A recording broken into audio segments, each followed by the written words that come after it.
Welcome to Meathead Test Kitchen, where food and fitness come to hang out. Nutrition, training, and life. It's all fair game on Meathead Test Kitchen. Welcome to Meathead Test Kitchen, the podcast where we answer the question, how the fuck do I do this? We are here for you. Yeah! Today we're going to discuss a topic that can either make you love or hate going to the grocery store, buying produce. Why is it a pain in the ass? It's worth the effort. It's a pain in the ass that's worth the effort. It really is. Yeah. We'll explain why. How to know when your food is ripe, because when it comes to the guessing game of, is this watermelon ready? Most of the time we lose. Yeah, and that sucks when you've got so much rind and very little watermelon. And we're also going to give you some tips and tricks on buying produce at your local grocery store. We got you.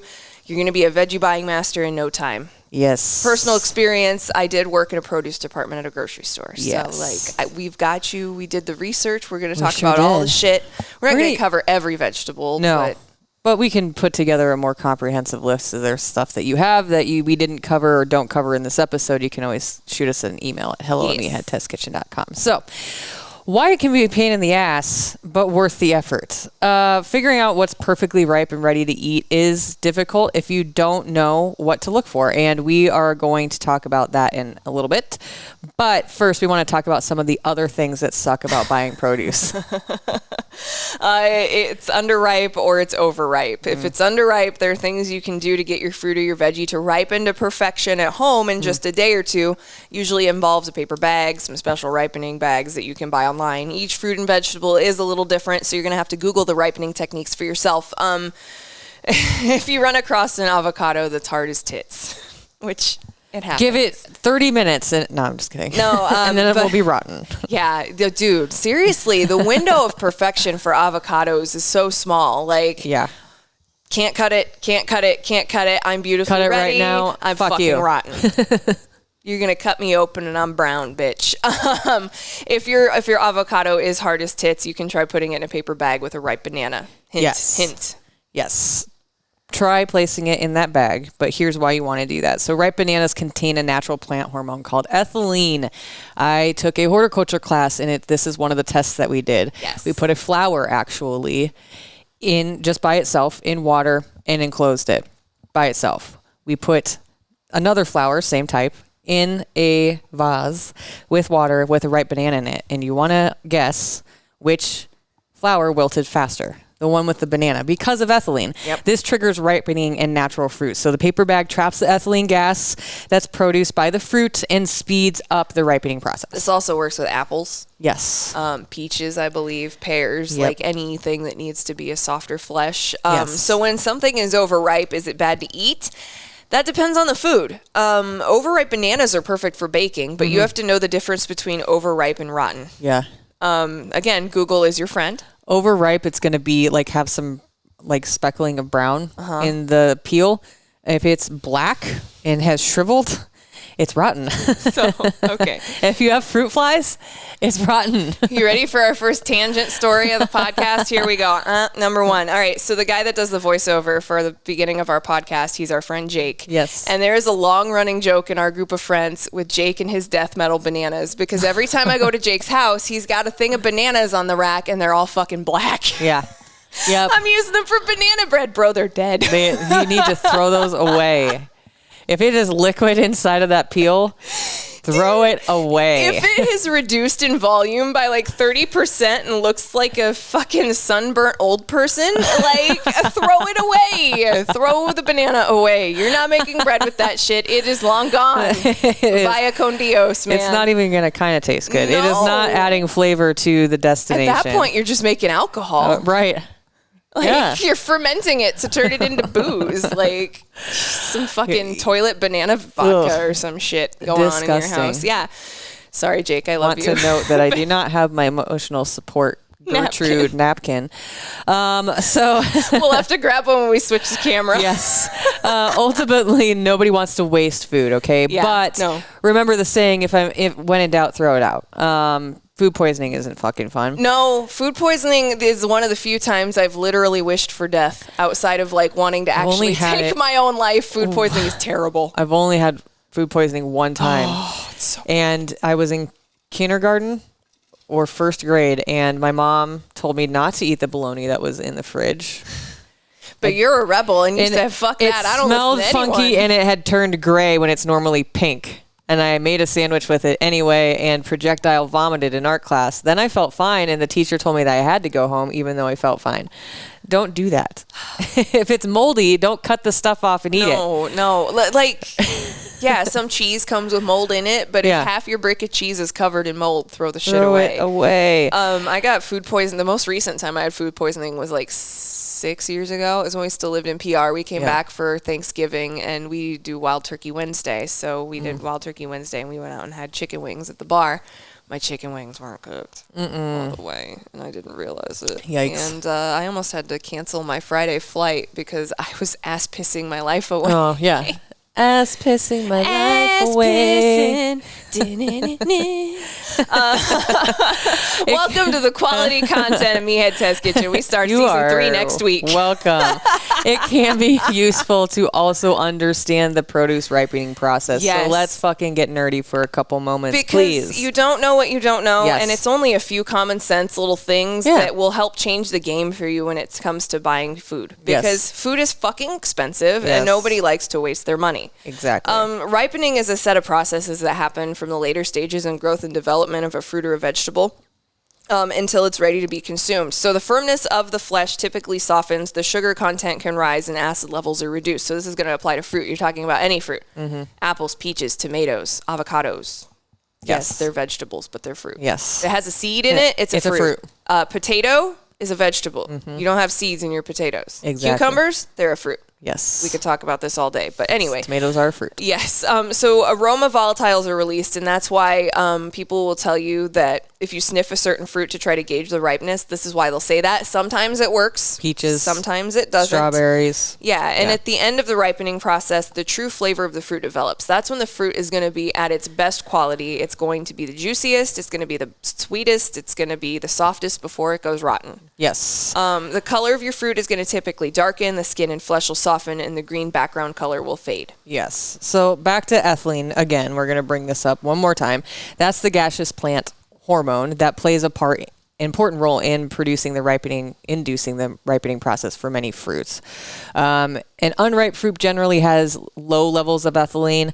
As the fruit matures, ethylene is produced as a signal for the fruit ripening to happening. So ethylene production continues to increase, though, after harvest, thus decreasing fruit shelf life, storability capacity, and increasing its susceptibility to pathogen attacks. So when you hear conversation, we're going to talk about food science stuff for a hot second. And if you don't believe us, that's fine. We can post the backing evidence and stuff on our show notes later. Yeah. But when you buy fruit commercially from the grocery store, it's not as good as if you grew it at home because they have to pull it early because of ethylene. Yes. So they actually pick it when it's underripe.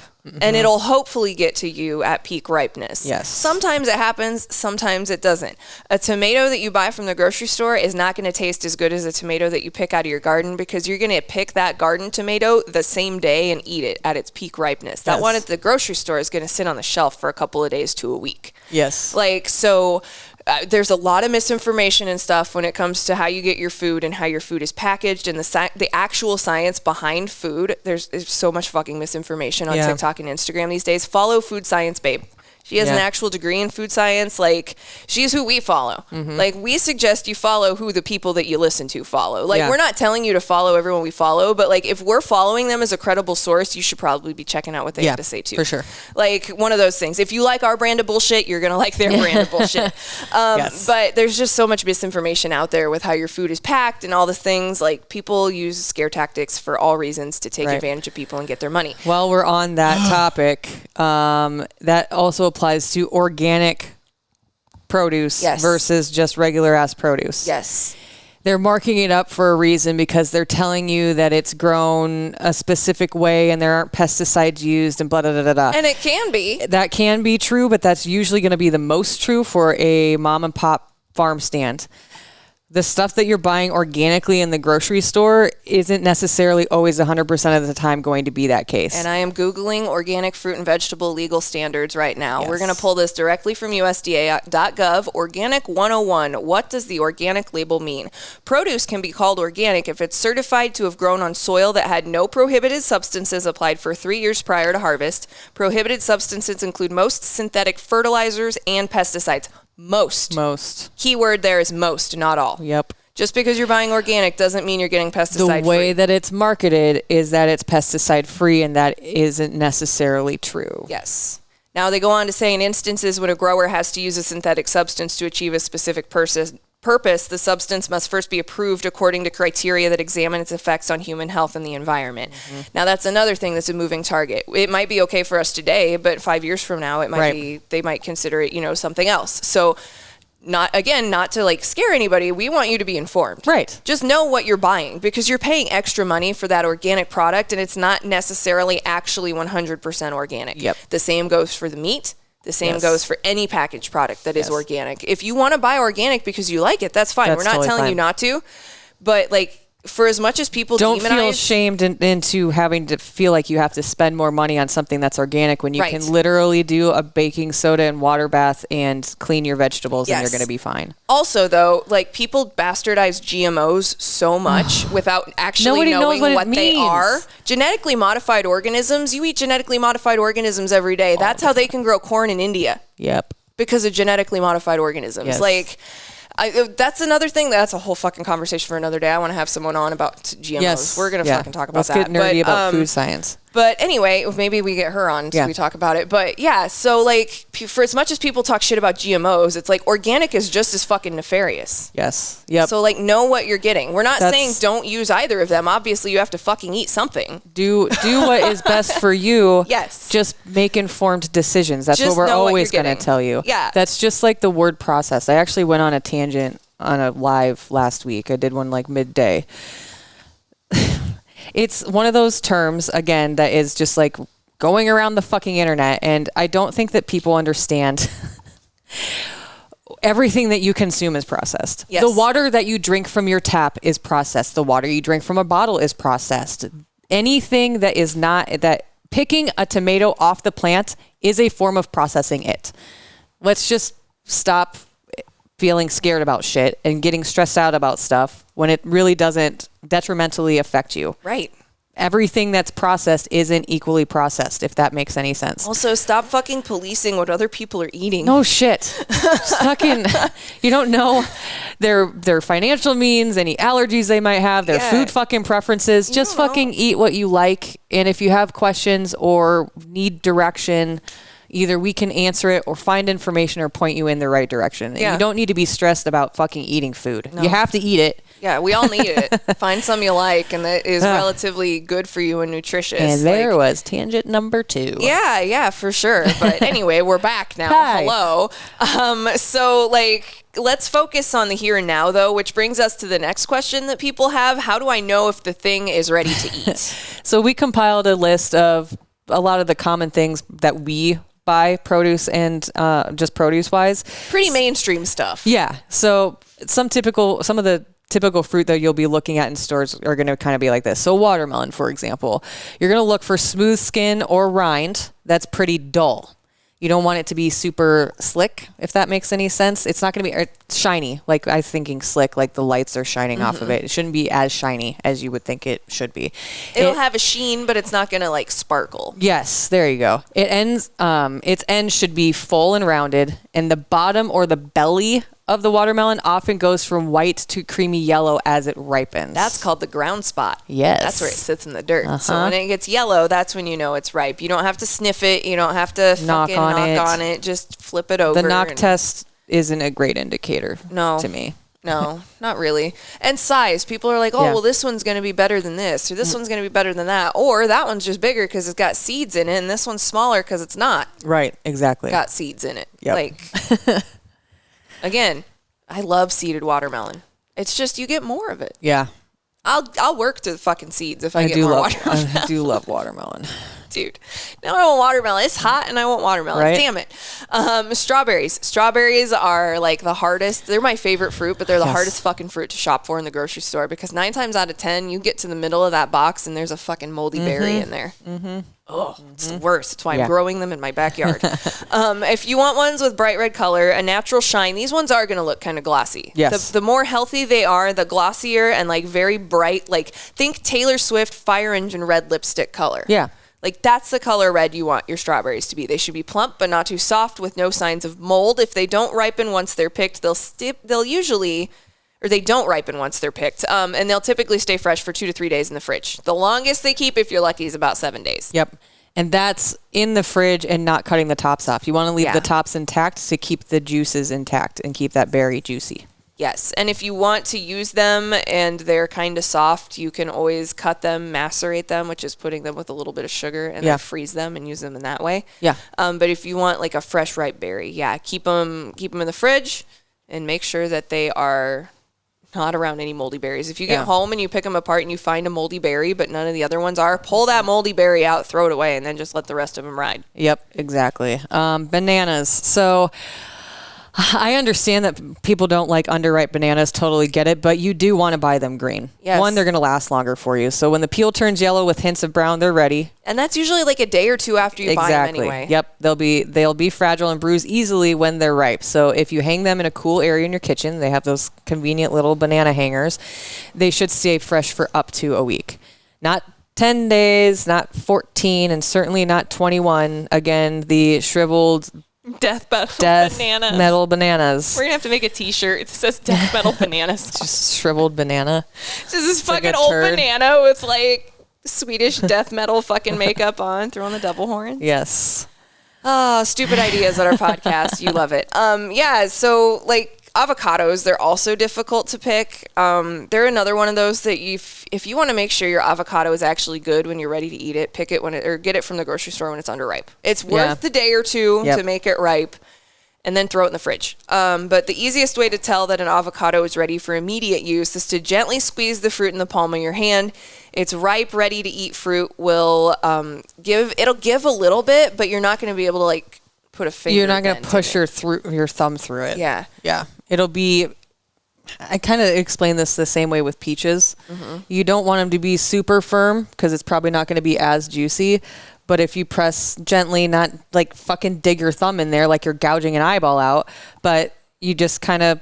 Yeah, if you like ball your hand, like if you're watching us on the YouTube version of the podcast, this is why you should. If you ball your hand and push on it, it'll give to pressure, but still be kind of firm. That's what you're kind of looking for. Yes, exactly. It's like the rareness of a steak, if you know how to test that.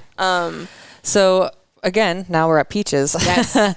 Millions of peaches. Peaches for me. I didn't know that was a fuck song for so long in my life, dude. What? Peaches? That's a fuck. Oh, dude. I'm moving to the country, gonna eat me lots of peaches? No, the song. Peaches come in a can. They were put there by a man? It's a fuck song. How is that a fuck song? Gonna move to the country, or move into the country, gonna eat me lots of peaches? Well, why does he reference canned peaches? I'm so fucking sure confused it's a fuck right song. now. Is Peaches a fuck song? Oh my God. You're going to learn something new today, everybody. You definitely are. No, not Fuck the Pain Away. I know Fuck the That's Pain what I Away. was like, the artist? Song. No, I know. That's the one by Peach is the artist. The one by presidents of the United States of America. I'm pretty sure it's a fuck song. It's about eating Peaches beef. come from a can. They were put there by a man. See, now this one goes first theory. It's just a song about how peaches are great. Perhaps a little commentary about how natural peaches are better than canned downtown. I'm pretty sure it's about going down on ladies. Okay. But anyway. Well, I thought you meant Peaches fuck the pain away. I'm like, yes, that's definitely a fuck song. In Peaches we trust. I love her. God damn. So peaches, the fruit, are ripe when they are picked. So kind of they're not going. They're going to continue to ripen a little bit, but unlike strawberries, they're ripe when they're picked. So avoid the rock hard ones. That's what I was talking about earlier. And I'm not talking about dicks again. I'm talking about peaches. If they are just firm, put them in a paper bag that we mentioned earlier. They should get soft and juicy in a few days. And when they are, put them in the refrigerator. Again, the refrigerator is your friend for a lot of your produce. It's true. Where they should stay fresh for up to 3 to 5 days. I just sit here thinking I to just myself, glossed like, past the dick comment. we're someone gave us a podcast. And I just kept cruising on by. You are welcome. Just giggling about dicks. Sorry, dicks are never not going to be funny. I don't care. I don't care. The world is literally ending, and dicks and farts are still funny. It's fine. Pineapple. Pineapple's another really difficult one. A, because it's expensive. B, because we don't live in a place where pineapples are native, so we don't really know how to pick them for shit. Yeah. Also, pineapple is one of those things that I was talking about earlier where... Okay, I just wanted to make sure that's what that was. It's one of those things where we don't get them natively, so they have to pick them when they're underripe and ship them to us. Yes. So you have to kind of know how to pick a winner when you're at the grocery store, because your window of time after you bring it home is very small. Yep. It's ready if it's slightly firm with a sweet smell, yellow skin, and deep green leaves on top. Yellow yellow skin. People like to get the dark gold to brown. Your pineapple's already going bad. Yep. That thing is fermenting into alcohol at that point. Yep. The bottom nub, like when you flip a pineapple over and it's like the butthole of the pineapple. Thank you. Yeah, it's like Our the brain butthole of cells the pineapple. Our one brain cell's fucking jiving today. The butthole of the pineapple should not be moldy. I hope this goes on TikTok, because I'm putting this on a fucking demo reel for some job in my future, probably. The butthole of your pineapple should not be moldy. It should be like this white, like opaque it should be color. It should be a bleached butthole. You glossed over the dick joke, but pineapple butthole. It shouldn't be moldy. It should be bleached. Yes, it shouldn't be moldy. If you flip your pineapple over and its anus is moldy, you need to put that pineapple back on the shelf, because produce person needs to come take it and throw it in the garbage. Yes.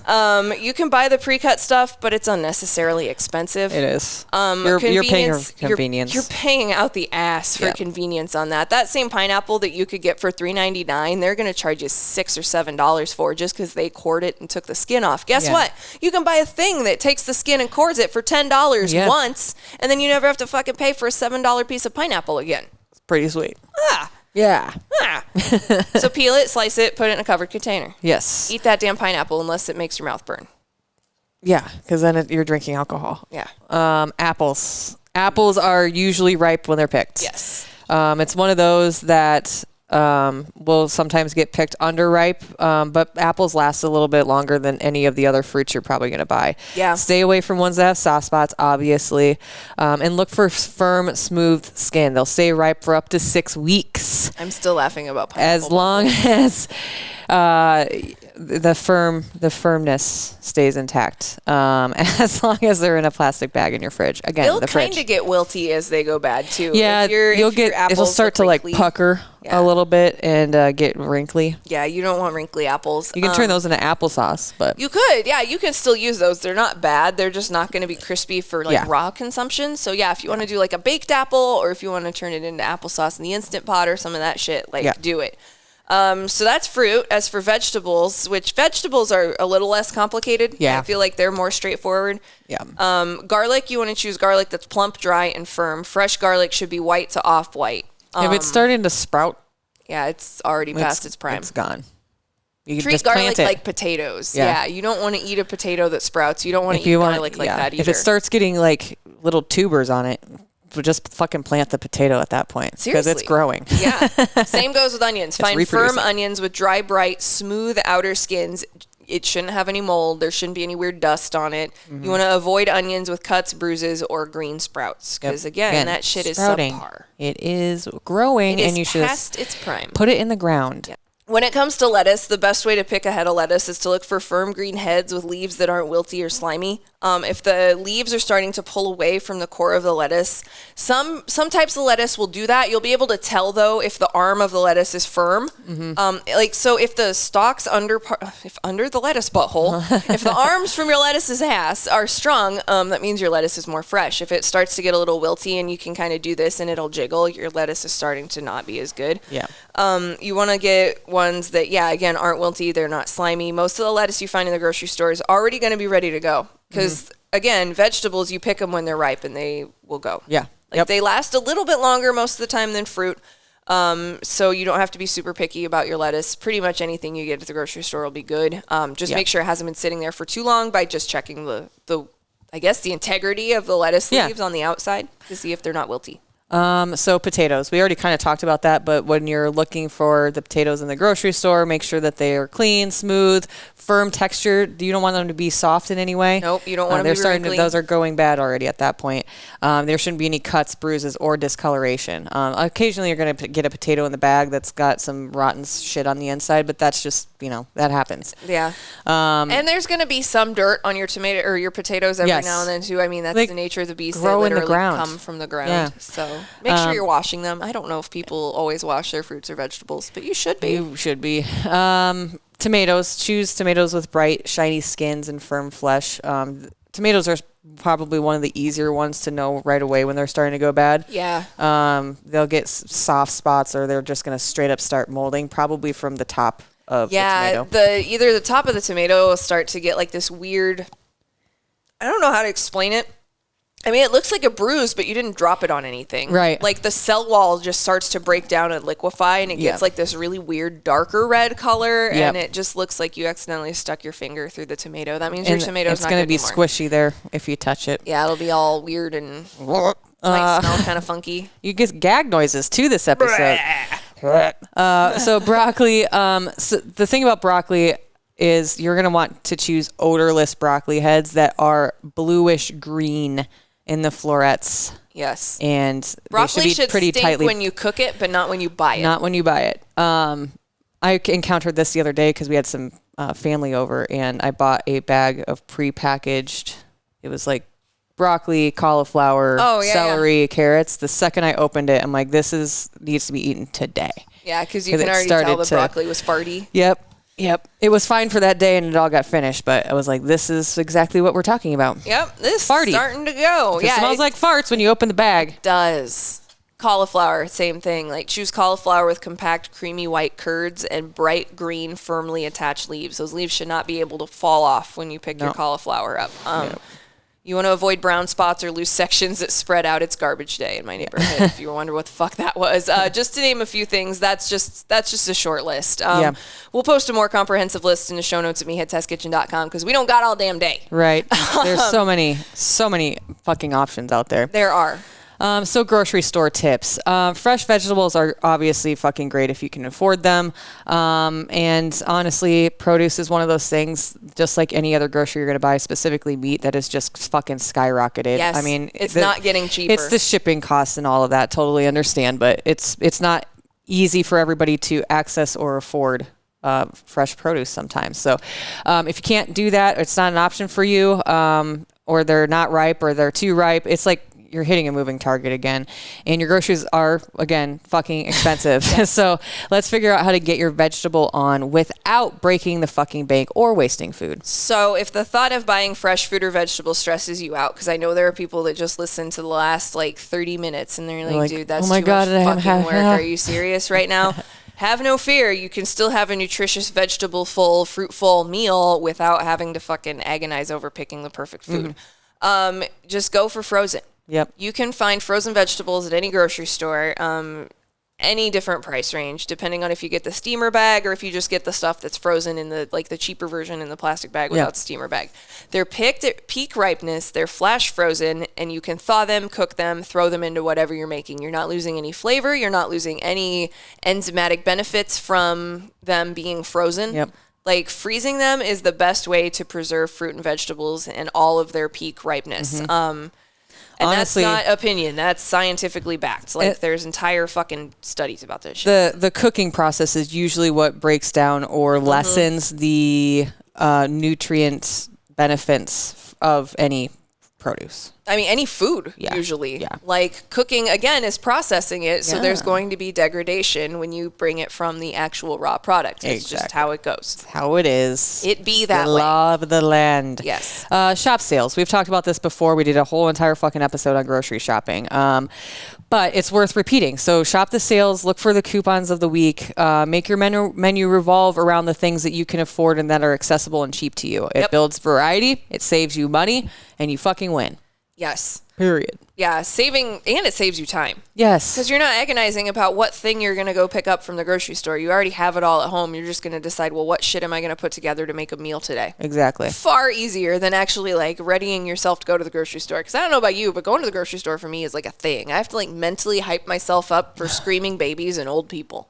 Or people that just have no fucking spatial awareness in any way, shape, or fucking sense of form. urgency. Cabrona, get the fuck out of my way. I got shit to do. Get out the way. You don't get the whole goddamn aisle to buy eggs. Fuck. And then when you like roll, you're just trying to roll down the aisle. Oh, you can let me fit sneak by 2 ya. fucking carts down an aisle, Dude. okay? And then they look at you like, oh my God, I'm so sorry. Well, if you hadn't fucking catty cornered your goddamn cart across the whole fucking aisle, I wouldn't be looking at you, Brenda. Yeah, right? Sorry. This is why I didn't go to the grocery store while I was Fucking on irritates crutches. me. This is why I didn't go to the grocery store while I was on crutches after People surgery. have no clue. No, because either I was going to get run over by grocery carts while I'm trying to crutch through the grocery store, or I have to borrow the shitty store rascal scooter that I'm going to have to run into everybody because they don't get the fuck out of my way, even though I got a beepy on. Yeah, beep, beep. I have a fucking thing that beeps. Like, literally, bitch, move, get out the way. It can be stressful to go to the grocery store. It is. I hate So, going to the grocery store. That's what we're here for. I also used to work it once. That might be why I hate it too. Yeah, but yeah.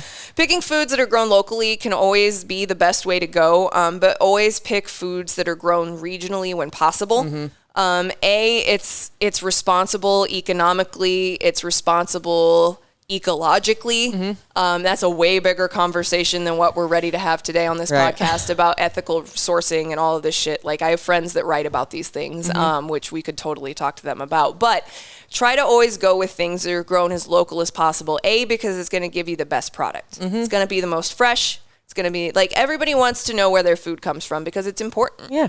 You'll know where your food comes from if it's sourced somewhere locally. It's going to show up to the store in a better shape because it's not coming from overseas, like your pineapples would from, like if your pineapples are grown in Hawaii. They have to fucking get on a boat. They're not air traveling fucking Dole pineapples from Hawaii to California. Like, those bitches are on happening. a boat. And that shit takes weeks to get to the mainland. Right. Like, so if you can find something that's local, do it. Yeah. It's cost effective. Yes. You're helping local farmers out. Stimulating your local economy, which is always a good thing. Hell yeah.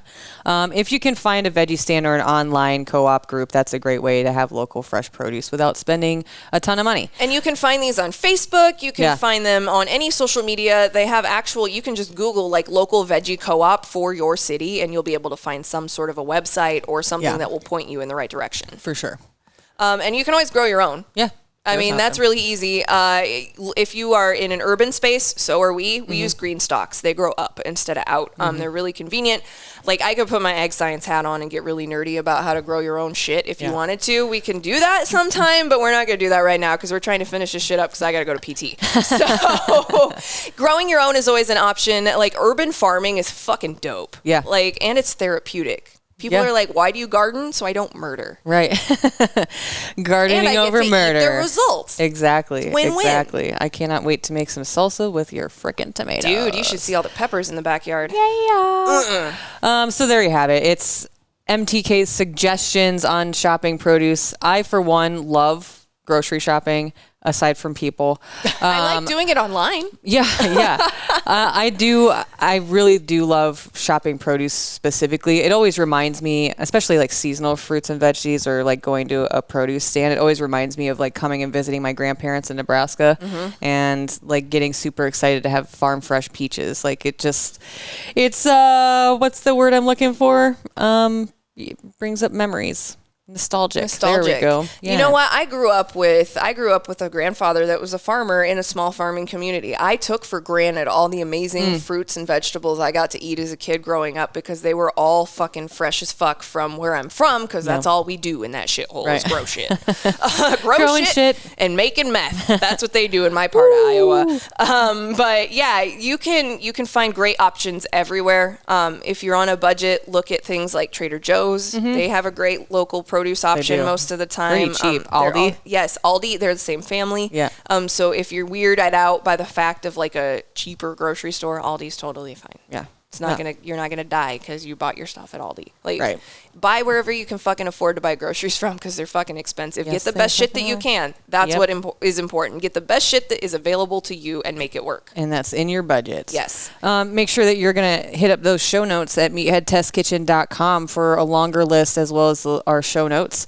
We also have all the sources that we use for this episode there. That way you can save some time Googling instead of having googly eyes. I mean, if you want to Google things while you're taking a shit, you're more than welcome Yes, to. for But sure. we'll save you that effort. We also have merch at our shop, store.hurrdatmedia.com. Or is it shop.hurrdatmedia? Shop.hurrdatmedia.com.